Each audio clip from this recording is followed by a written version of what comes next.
Merci à toutes les personnes qui ont prié et qui a contribué de façon importante à ma réfoua, que Bezrat Hashem Akadosh Baruch Hu accorde une réfoua shelema à tous les malades de Ham Israël.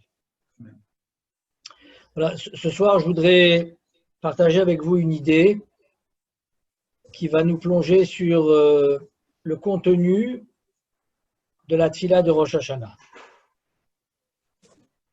Et nous plonger sur ce contenu s'introduit par une question essentielle concernant le moment de Rosh Hashanah. Nous savons dans ce qu'est le texte de la Gemara, le texte de la Mishnah, c'est un Yom Hadin, c'est un jour de jugement.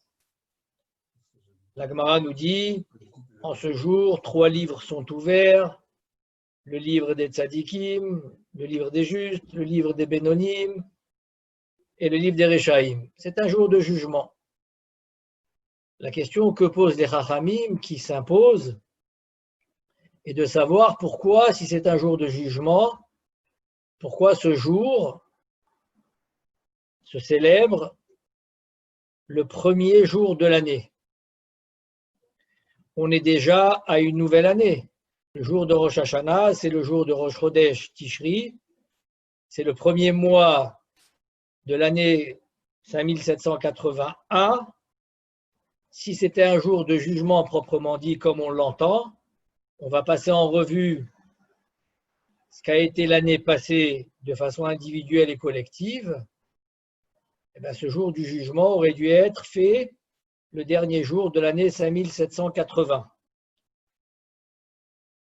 On passe en revue l'ensemble de ce qu'ont été les moments de l'année et Akadosh Baruch Hu va juger cette année passée. Pourtant, ce n'est pas ce qui se passe. Nous, on célèbre ce moment le premier jour de l'année 5781. On célèbre même 2 jours de Rosh Hashanah partout, même en Eretz Israël. C'est la seule fête dans laquelle nous célébrons 2 jours. Et ces 2 jours sont considérés comme un seul long et même jour. D'ailleurs, on fera les 2 jours de Rosh Hashanah pendant le Kiddush, on fera Shechianu. Qu'il y ait un nouveau fruit sur la table, que l'on porte un nouveau vêtement ou pas, peu importe, on fera Shechianu les 2 jours. Donc ce sont déjà les 2 jours de l'année 5781. Comment entendre un jugement sur une année qui s'ouvre? On veut bien entendre un jugement sur une année écoulée, mais sur une année qui s'ouvre, il ne s'est encore rien passé. Rosh Hashanah veut dire la tête de l'année, comme son nom l'indique. On ne voit pas dans le mot Rosh Hashanah l'expression d'un jugement quelconque. C'est une date. Les fêtes juives, de manière générale, le nom de la fête évoque un petit peu le contenu et ce que représente la fête. Shavuot, on compte 7 semaines jusqu'à Matan Torah, depuis la sortie d'Égypte jusqu'à Matan Torah. Pessah, Akadosh Baruch Hu a sauté sur les maisons des Bnei Israël et grâce à cela, les premiers-nés ont été sauvés, ce qui a été les prémices de la libération du peuple juif. Sukkot, on se réfugie dans une soukha, on sait ce qu'évoque le nom de la fête en tant que telle.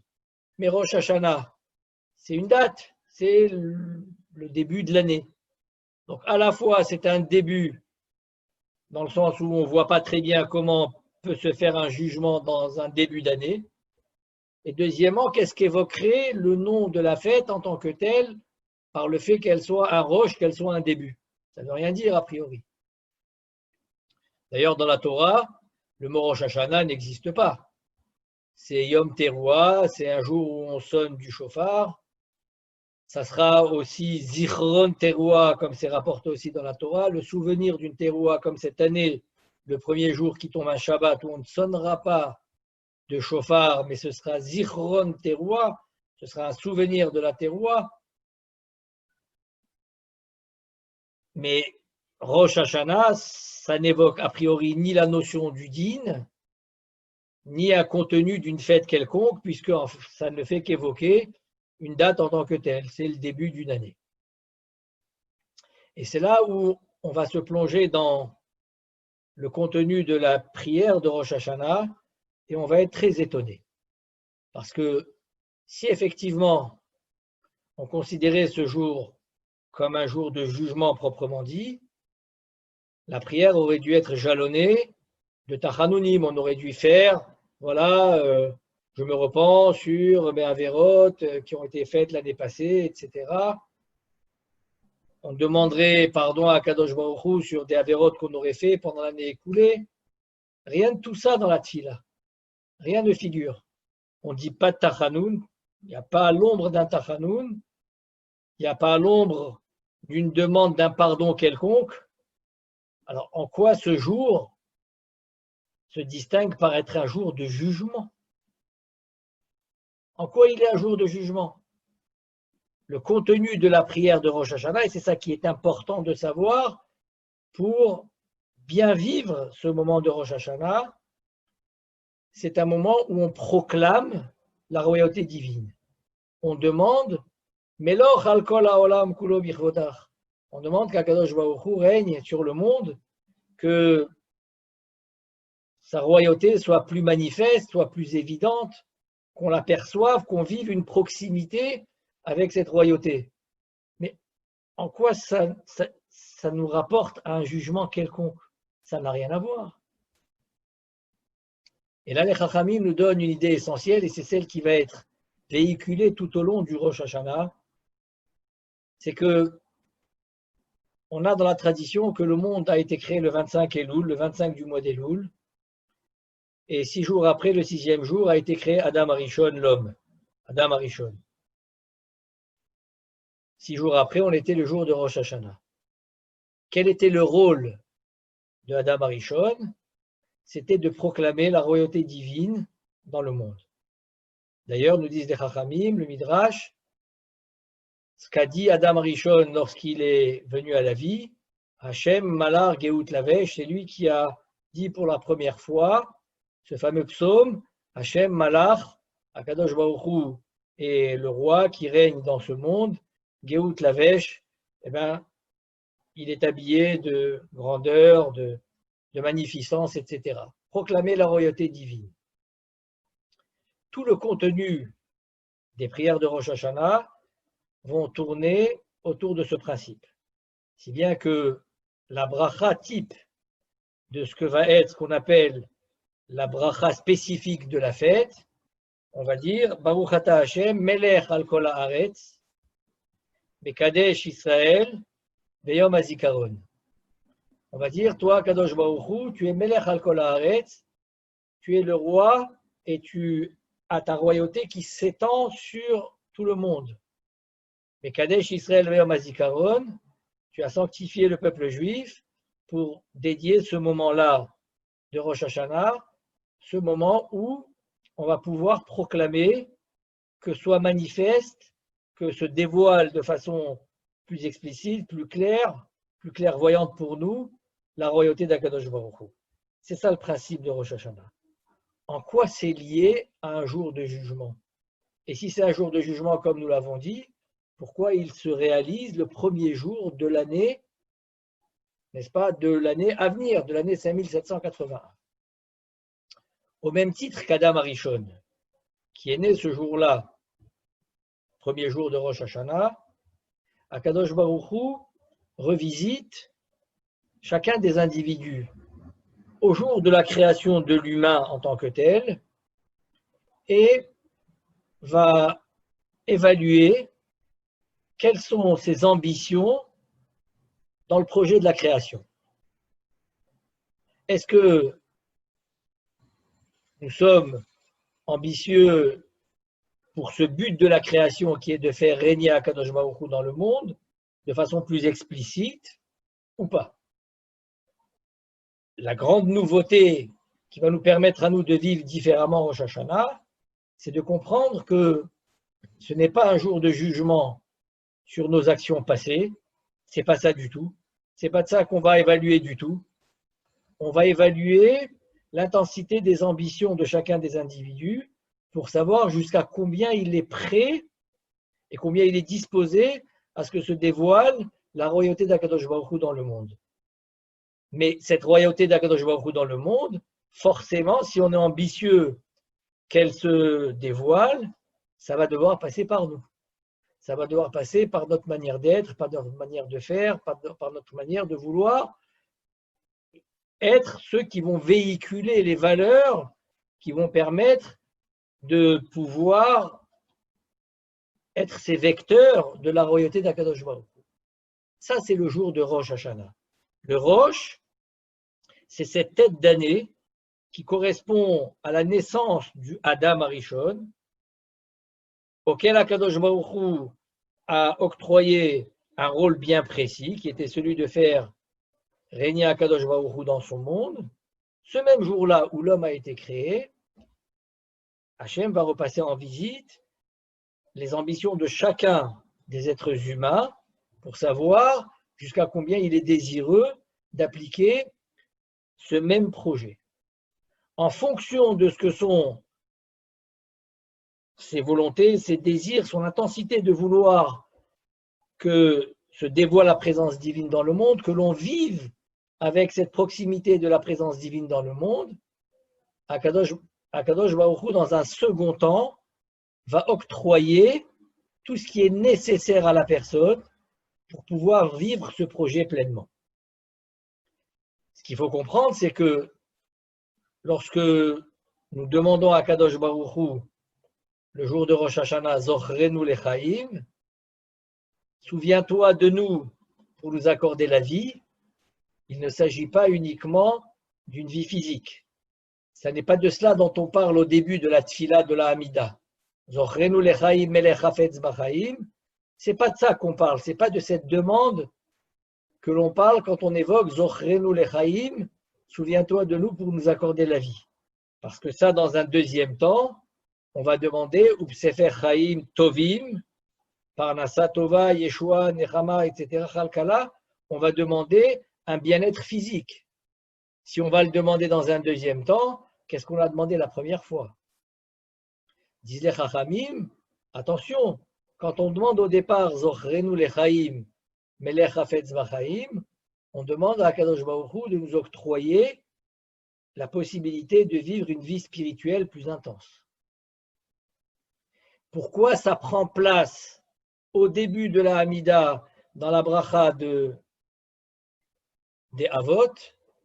Parce qu'il y a eu une alliance qui a été contractée avec Abraham Avinu au moment du Brit Ben Abetarim, que tous les Bnei Israël, quels qu'ils soient, peu importe leur degré d'assimilation, il y aura toujours une possibilité que l'étincelle divine persiste chez cet individu.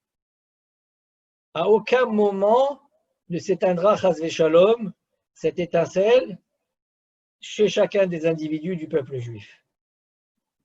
Puisqu'il y a eu cette alliance qui a été faite entre Abraham Avinu et Akadosh Baruch Hu, alors Mevi Goel Livne Venehem, c'est la raison pour laquelle il y a la possibilité d'une Géoula, qu'il y a la possibilité de vivre, n'est-ce pas, une espérance qu'il y aura une délivrance pour le peuple juif. Parce que si chas v'shalom, cette étincelle venait à s'éteindre chez les individus, chas v'shalom, il n'y aurait pas d'espoir pour le peuple juif. Grâce à Abraham Avinu, on a cette alliance avec Hachem, que peu importe le degré d'assimilation d'un Ben Israël, il aura toujours une étincelle qui sera vivante en lui dans les plus profonds replis de son être. Ça sera à lui de l'embraser pour éclairer les différentes facettes de son être. Mais jamais, à aucun moment, il n'y aura l'extinction totale de cette étincelle. À ce moment-là où il y a cette possibilité que grâce à cette étincelle, Akadosh Baruch Hu amène la délivrance au peuple juif, nous demandons à Akadosh Baruch Hu de nous accorder, à l'aube de cette nouvelle année, à cette année qui s'ouvre devant nous, la possibilité de vivre une vie spirituelle plus relevée, plus rehaussée, plus distinguée. Comment on demande à Akadosh Baruch Hu cela? Parce qu'on lui fait part de nos projets, de nos souhaits, à travers le texte que nous lirons dans la Hamida, qui est un texte qui ne parle que de notre volonté que la royauté divine soit plus évidente. À partir du moment où l'homme exprime cela du plus profond de son être, qu'il puisse vivre une plus grande proximité, qu'il puisse sentir une plus grande présence d'Akadosh Baruch Hu, qu'il est volontaire de lui faire une plus grande place dans son quotidien, alors Akadosh Baruch Hu, dans un deuxième temps, accorde tout ce qui est nécessaire à l'être humain, que ce soit la santé, que ce soit la parnassa, que ce soit le nachat, la satisfaction, la sérénité autour de lui, qui ne seront que des moyens pour pouvoir lui permettre de réaliser au mieux ce que sont ses ambitions. Tout l'esprit de Rosh Hashanah est centré autour de ce principe. La Gemara nous dit que Akadosh Baruch Hu dit en ce jour de Rosh Hashanah, Imrud lefanai malchuyot. On va devoir évoquer la royauté d'Akadosh Baruch Hu. Kede shetamlichuni alechem. Parce qu'en l'évoquant, en montrant que notre projet est celui de faire régner Akadosh Baruch Hu à travers nos actions, à travers notre manière d'être, dans nos comportements envers ceux qui nous sont proches, envers notre communauté, envers chacun des individus qui est autour de nous, alors on devient ces vecteurs de la royauté d'Akadosh Baruch Hu par les valeurs qu'on véhicule. Et c'est ça qu'aider chez Tamlichuni Alechem. Grâce à cela, on va pouvoir, dans notre manière d'être, faire régner Akadosh Baruch Hu dans ce monde-ci. Qu'aider chez Tamlichuni Alechem. Imru lefanai zichronot. Le rappel, Akadosh Baruch Hu n'a pas besoin qu'on le rappelle ou qu'on lui rappelle nos actions. En shicha lifne kisei kevodecha. Il n'y a pas d'oubli devant le trône d'Akadosh Baruch Hu. Zichronot, ça veut dire combien on se rappelle, nous, d'Akadosh Baruch Hu. Combien on veut se souvenir de sa présence au quotidien. Alors, si on se souvient de lui, alors lui, les Zocher, Otanu, les Tova, forcément, il y a ce retour de sa part qui est celui, justement, de se souvenir de nous, les Tova, c'est-à-dire que on lui demande qu'au regard de l'année passée, les actions que nous avons réalisées, eh bien, qu'il les observe avec bienveillance et que face à nos nouvelles ambitions, qu'il nous donne tous les moyens de pouvoir, à l'aube de cette nouvelle année, nous permettre d'atteindre nos objectifs et nos ambitions. Ça, c'est le principe de Rosh Hashanah. Donc, on nous juge pas sur l'année passée, on nous juge sur ce qui s'ouvre devant nous.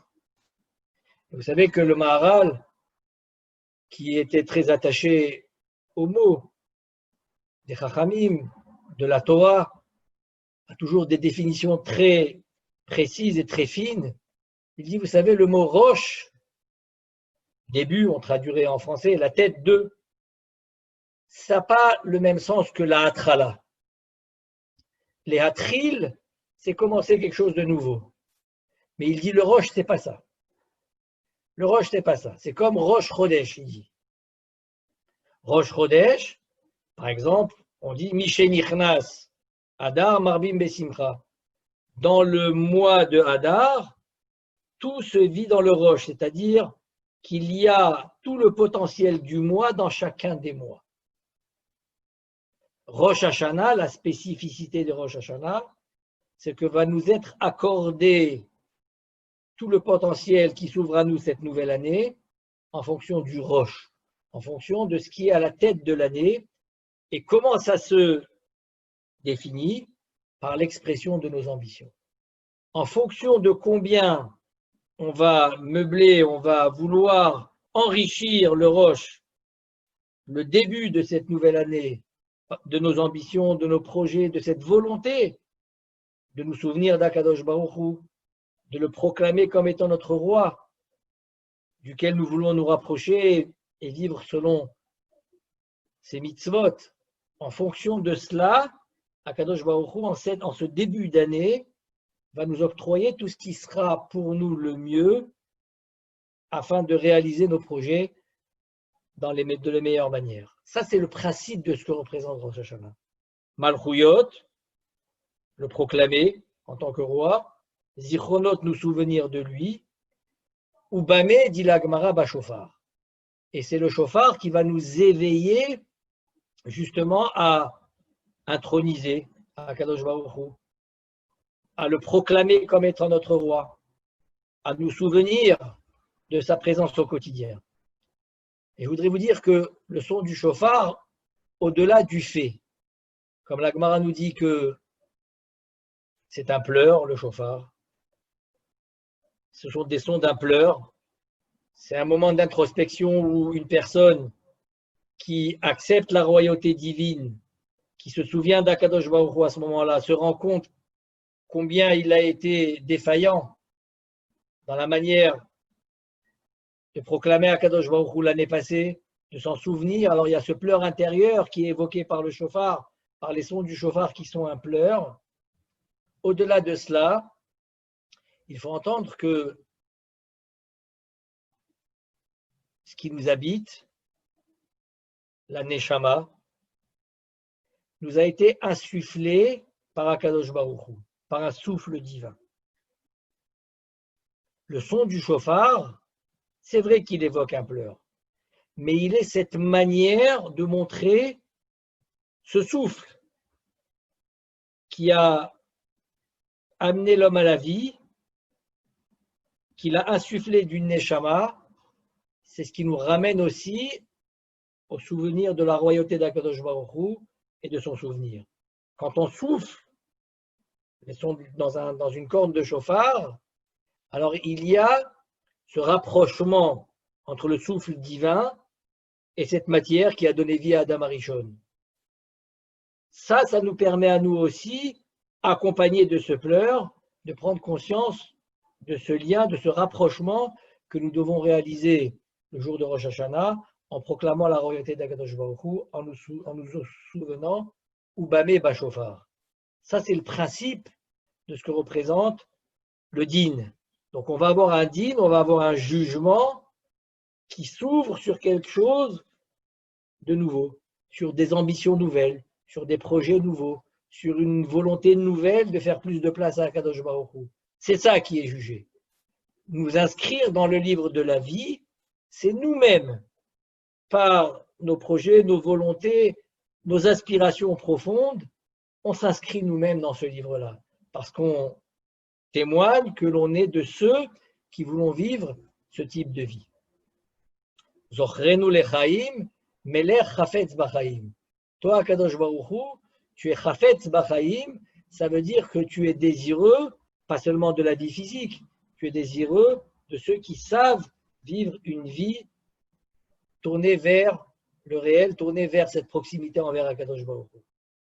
Kotvenu besefer chaim le ma'anach, inscris-nous dans le livre de la vie, les ma'anach, pour satisfaire ce que sont tes ordonnances, tes mitzvot, pour toi. Ce type de vie, on demande à Akadosh Baruch Hu qu'il nous inscrive dans le livre de la vie, les ma'anach, pour que cette vie, elle soit une vie qui soit pleinement vécue pour toi, pour ta royauté, pour que on puisse nous laisser cette place à Akadosh Baruch Hu, n'est-ce pas, dans notre quotidien. Et comme on le dit souvent, il faut savoir que faire de la place à autre chose que soi nécessite de sacrifier une partie de soi. On ne peut pas, si on occupe toute la place, faire de la place à quelqu'un d'autre. Même si Akadosh Baruch Hu nous demande Pitroulé, Pitrouli, Pitro, Kepetro Shalmachat. Faites-moi juste une petite place comme le chaton d'une aiguille. Mais même cette petite place, si on veut la faire, il faut sacrifier une partie de soi. Sacrifier une partie de soi, c'est se dire que à l'aube de cette nouvelle année, je vais me défaire d'une certaine manière de faire, d'une certaine manière d'être, d'avoir un certain comportement, d'une manière de dire les choses, de parler ou de se défaire de quelque chose, forcément laissera de la place à Akadosh Baruch Hu. Ça, c'est le principe du Yom Hadin. Combien on sera apte, combien on sera volontaire de se séparer de quelque chose qui nous empêche, qui empêche cette présence divine, qui empêche qu'on soit les vecteurs de ces valeurs divines, plus on est disposé à se défaire de cela, plus on laisse de la place à Akadosh Baruch Hu. Et Hachem dit, comme c'est le projet de la création, ça a été le projet de Adam Arishon, vous êtes volontaire de vouloir le perpétuer, alors je vous accorde dans un deuxième temps tout ce qui est nécessaire pour vous cette nouvelle année. C'est dans ce sens-là qu'on a, à la fin de la Hamida, une fois qu'on a demandé Zochrenu lechaim au début, qui est cette vie spirituelle, alors à ce moment-là, on dit à Kadosh Baruch Hu, eh bien maintenant, accorde-nous tous les moyens de pouvoir la vivre, l'appliquer et pouvoir la vivre pleinement, avec sérénité, parce que telle est ta volonté. Ça, c'est le principe de ce que représente la Tila de Rosh Hashanah. À aucun moment, vous n'aurez, dans les textes qui seront évoqués, une demande de pardon. À aucun moment, il n'y aura un repentir quelconque. À aucun moment, on fera des vidouim. Jamais. La seule chose qu'on demandera, c'est toi, Kadosh Baruch Hu, manifeste-toi. Ten pardecha.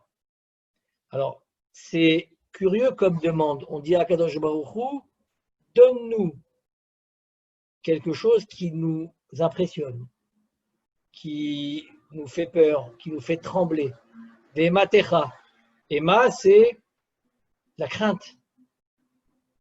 Alors aujourd'hui, on peut dire que Akadosh Baruch Hu nous l'a montré.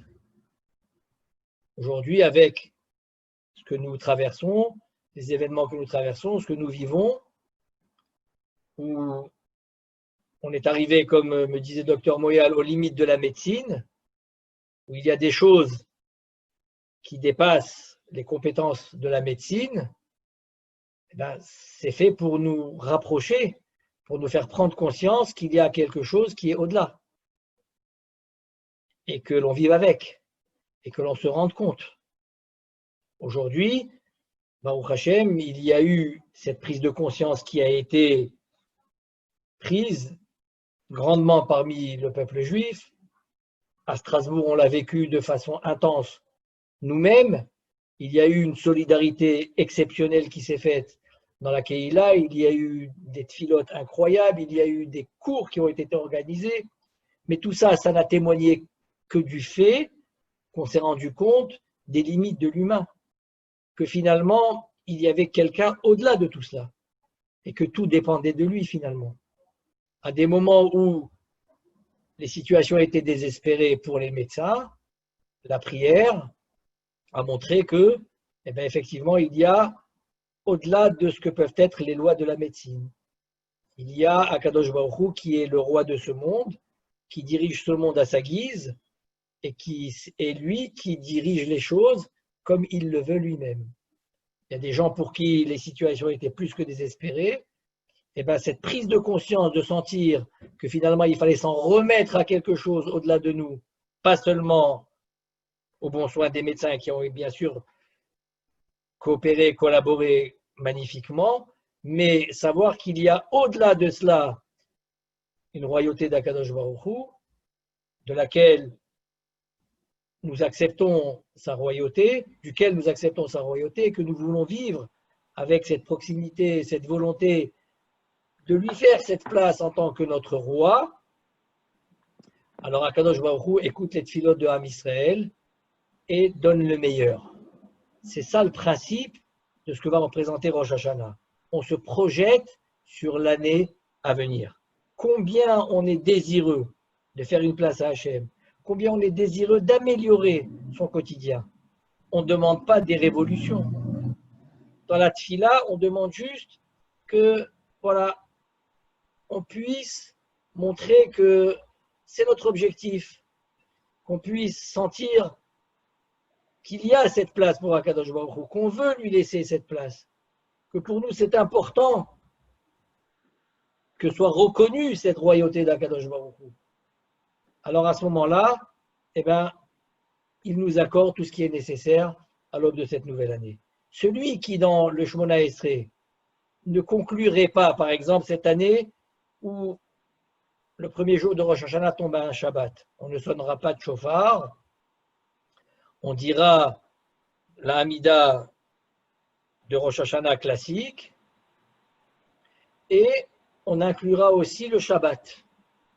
On dira Baruch Ata Hashem, Mekadesh Melech al Kol Haaretz, Mekadesh Israël, Beyom HaZikaron. Si quelqu'un dit seulement Baruch Ata Hashem, Mekadesh HaShabbat, il n'est pas quitte. Il n'a pas compris qu'est-ce qui se joue à Rosh Hashanah. Rosh Hashanah, c'est vrai que cette année c'est un Shabbat, mais on n'évoque pas seulement le Shabbat. On évoque obligatoirement Melech al Kol Haaretz. Il faut cette reconnaissance systématique le jour de Rosh Hashanah, comme quoi on intronise Akadosh Baruch Hu comme étant notre roi. La notion du Melech, c'est pas un roi, c'est quelqu'un qui est désiré par ses sujets. Ça n'est pas un tyran. Le roi, c'est quelqu'un dont la proximité, dont l'intronisation est suscitée par ses sujets. Autrement, on n'est pas dans l'acceptation de la royauté d'Akadosh Baruch Hu. Donc, quand on dit Melech al Kol Haaretz, c'est le centre de la prière de Rosh Hashanah. On va demander à Hachem, voilà, fasse en sorte que le peuple juif soit reconnu dans ses valeurs. Fasse en sorte que ceux qu'on dénigrait jusque-là soient reconnus à travers la manière dont ils agissent pour introniser et faire régner Akadosh Baruch Hu. Celui qui lit les textes de la Hamida de cette manière, il se rend compte que finalement, on ne parle pas de jugement, on ne parle pas de repentir, on parle de rien d'autre. On parle juste d'une déclaration, d'un ressenti profond de cette volonté que l'on puisse faire régner Akadosh Baruch Hu à travers notre manière d'être. Ça, c'est le jugement. On est jugé sur des ambitions, sur des projets à venir. Combien on veut que le peuple juif soit reconnu aussi à travers ses valeurs. Combien on veut que l'humanité entière arrive à reconnaître Akadosh Baruch Hu. Ve'asu kulam aguda achat, la'asod retzoncha, qu'arrive ce moment tant attendu que l'ensemble de l'humanité puisse reconnaître Akadosh Baruch Hu comme étant le roi du monde. Mais qu'est-ce que ça a à faire, cette prière, on va dire universelle? Ça n'a rien à voir avec Rosh Hashanah. Nous, on est dans un jugement spécifique. Non, parce qu'on n'est pas du tout dans le cadre d'un jugement comme on aurait pu croire qu'on est jugé sur des actions de l'année qui s'est écoulée. On souhaite que l'ensemble de l'humanité reconnaisse Akadosh Baruch Hu, bien sûr, parce que c'est ça le projet de la création. Et c'est dans ce projet aussi que s'inscrit le peuple juif, plus spécifiquement. Et quand il le déclare tout haut et tout fort pendant toutes les prières de Rosh Hashanah, alors à ce moment-là, Akadosh Baruch Hu l'inscrit dans le livre de la vie parce que c'est ça la vie. Vous savez que on le dira à des moments précis dans la prière. Toi, Akadosh Baruch Hu, ki lo tarpotz bemot amet, ki im beshuvo mideracha vechaya. Les Chachamim nous disent, ki lo tarpotz, tu ne désires pas bemot amet, la mort du mort. Mais s'il est mort, il est déjà mort. Qu'est-ce que ça veut dire que tu ne désires pas la mort du mort? Non, celui qui ne vit pas cette vie dans le réel, cette vie de proximité avec Akadosh Baruch Hu, pour Akadosh Baruch Hu, il vit physiquement, certes, mais ce n'est pas de cette vie, n'est-ce pas? Ce n'est pas cette vie qui est souhaitée par Akadosh Baruch Hu. La vie qui est souhaitée par Akadosh Baruch Hu, qui s'appelle la véritable vie, c'est celle qui va proclamer la royauté d'Akadosh Baruch Hu. Ça, c'est le principe du jugement de Rosh Hashanah. Donc, pour nous, c'est peut-être quelque chose de nouveau, mais quand vous lirez les textes de la Hamida, vous verrez que tout tourne autour de cette volonté à nouveau de vouloir proclamer Hachem comme étant notre roi, de vouloir lui faire de la place, de vouloir que l'ensemble de l'humanité reconnaisse Akadosh Baruch Hu, qu'il y ait des événements dans le courant de la vie qui montrent cette présence d'Akadosh Baruch Hu de façon évidente, et ce qui nous mènera à nous de vouloir l'introniser, l'accepter comme notre roi de façon beaucoup plus grande, beaucoup plus spectaculaire que nous l'avons fait l'année passée. C'est ça le moment de jugement. On lira tout cela pendant la Hamida de Shacharit, et à Moussaf, on le détaillera encore plus, puisque le Moussaf est axé sur ces trois grands axes qui sont Malchuyot, Zichronot et Shofarot.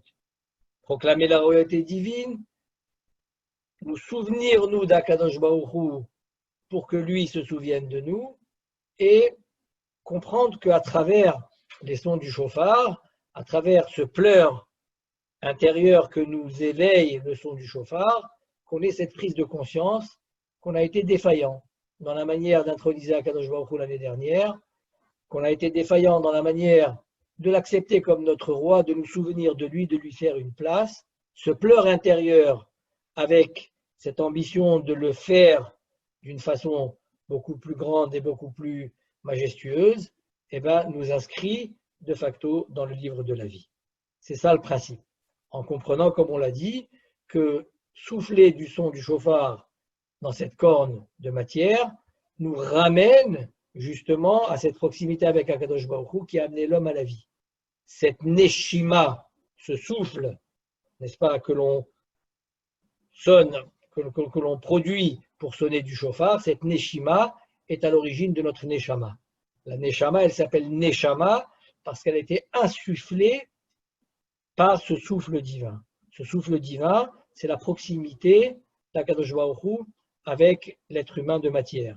Cette proximité, elle doit être entretenue par tout un chacun le jour de Rosh Hashanah en faisant part de ses ambitions de faire régner Akadosh Baruch Hu, de lui faire une place et d'agir selon ses valeurs pour qu'on puisse introniser Akadosh Baruch Hu de façon beaucoup plus majestueuse cette année. Ça, c'est le principe de ce que représente la Tefila de Rosh Hashanah. Et je vous souhaite de pouvoir vous plonger dans ces textes-là, de pouvoir trouver les mots qui sont déjà écrits dans les Sidurim, qui vont évoquer cette volonté constante et permanente de faire régner Akadosh Baruch Hu sur nous. Pour nous, la signification de faire régner Akadosh Baruch Hu sur nous, c'est par notre attitude. Voilà. Il y a diverses manières de le faire, envers son conjoint, envers sa famille, envers ses amis, envers ses proches, créer des contacts plus fluides, avoir une attention, une bienveillance vis-à-vis des personnes qui peuvent se sentir dans le besoin. Tout cela est une manière de se défaire de son égocentrisme et à travers ça de laisser de la place à Akadosh Baruch Hu pour cette véritable vie qui est conforme à ses valeurs. Parce que telle est la volonté de la Torah, d'avoir ce jumelage entre le Ben Adam Lachavero, entre un homme et son prochain, entre un homme et Akadosh Baruch Hu. Ces deux notions-là doivent être exprimées, désirées le jour de Rosh Hashanah, comme nos projets, comme nos ambitions. Et à ce titre-là, Hachem nous juge positivement et nous inscrit de facto dans le Sefer Chaim, parce que c'est de cette Chaim dont on parle, c'est de cette vie dont on parle, et c'est de cette vie qu'Akadosh Baruch Hu désire, qu'il est Melech Chafetz Bachaim. Je vous souhaite de mériter, qu'Akadosh Baruch Hu vous accorde une vie véritable, une vie pleine de sens, une vie qui va vous permettre et qui va nous permettre, Bezrat Hashem, d'accepter la royauté d'Akadosh Baruch Hu de plein gré, volontairement, de lui faire plus de place dans notre quotidien, à tous les niveaux, dans la manière d'accomplir les mitzvot. Comme dit, il ne s'agit pas de révolutionner sa vie, ne serait-ce que prendre le temps de faire une bracha avant de manger ou d'avoir un peu plus de kavana pendant qu'on dit la bracha. C'est le moyen de faire une place à Akadosh Baruch Hu, de s'inscrire soi-même dans ce livre de la vie pour lequel Akadosh Baruch Hu est désireux de nous l'accorder et de mériter Bezrat Hashem une Shana Tova U'Mvorechet. Voilà, je vous remercie de m'avoir donné l'occasion de partager avec vous cette réflexion. Je remercie le rabbin Spingarn pour avoir mis en place ce Zoom et permettre que voilà, on puisse échanger dans ce qu'est le contenu de la Tfila de Rosh Hashanah et comprendre, on va dire, de manière différente, ce type de jugement qui est spécifique au moment de Rosh Hashanah. Que Akadosh Baruch Hu vous accorde Shana Tova Mvorechet, Shachem Yemale Kol Mishalot Libchem Letova, qui nous accorde Amen. Parnassa, Bracha, Atzlacha, Nachat des enfants, Smachot chez les enfants et les petits-enfants, Bezrat Hashem, Ad 120 Shana, Amen. Merci beaucoup, Rav Kordiat. C'était extraordinaire. Avec plaisir. Merci beaucoup, waouh. Avec plaisir. Beaucoup de rizouk. Voilà, avec plaisir. Voilà. Merci. En remerciant Rav Kordiat, je vous rappelle juste que le 4e volet, donc demain soir, ce sera un volet de liturgie, la liturgie alsacienne, donc pour ceux de Boulay ou d'ailleurs, qui sont passionnés par la liturgie alsacienne. Donc vous avez rendez-vous toujours à la même heure. Je vous rappelle que lundi, il y aura donc Rav Smerla qui parlera des dynimes autour du chauffard. Et donc, lundi, ce sera Rav Smerla. Mardi, il y aura Rav Eli Kling, parce qu'il y a eu un petit changement de programme. Le rabbin Redibo, la suite, et de nouveau la liturgie. Et ce dimanche après-midi, il y aura aussi un volet qui sera octroyé à nos jeunes. Vous le verrez dans le Shabbat Shalom. Merci beaucoup. Merci Rav Kordiat et au plaisir de se retrouver. Bonsoir. Merci beaucoup. Claude. Merci. Au revoir. Merci beaucoup. Shana Tova. Amen. Vous restez. Shana Tova Mvorechet. Ah, oh, je m'anishma. Tov lirot otcha. Baruch Hashem, c'est un grand plaisir. Merci beaucoup. Chazarta les Freiburg. Baruch Hashem, כן. יופי. כל הכבוד. כל הכבוד. ממש בשורות טובות, עם בון בון סוטה. אמן, בעזרת השם. חזק וברוך. Voilà, Annie. Bonne soirée, shalom aleichem. Shalom aleichem. Shalom aleichem. Bonne santé et Shana Tova Mvorechet. Amen. Une bonne année, Annie, et transmettez au docteur Sahel. Merci Rav Kordiat, je suis tellement contente de vous entendre, on a beaucoup pensé à vous. Merci beaucoup. Et voilà, bon. Merci beaucoup. C'est une grande joie, c'est une joie qui est augmentée. Voilà, merci beaucoup. Et des bonnes choses à vous aussi. Et merci à toute l'équipe. Je sais qu'il y a une belle équipe qui travaille à Strasbourg et c'est formidable de vous voir travailler tous ensemble. C'est un exemple pour beaucoup de monde. Très bien, c'est magnifique. Très, très beau. Allez. Merci à bientôt. Beaucoup. Au revoir. À bientôt. Shana Tova. Chazak Rabbi.